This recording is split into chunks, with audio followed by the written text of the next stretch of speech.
Kapag nire-require kayo ng bangko ninyo na i-update ninyo yung inyong info sa bangko at yung signature ninyo, be very careful. Basahin nyo mabuti yung buong ibinibigay nila na pirmahan ninyo. Kasi baka meron mga naka-insert na waiver ng inyong data privacy.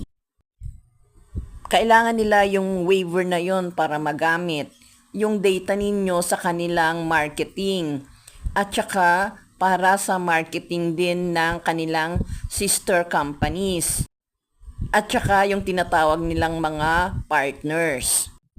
Bago ninyo pirmahan, kailangan kausapin mabuti yung kanilang personnel para i-explain, para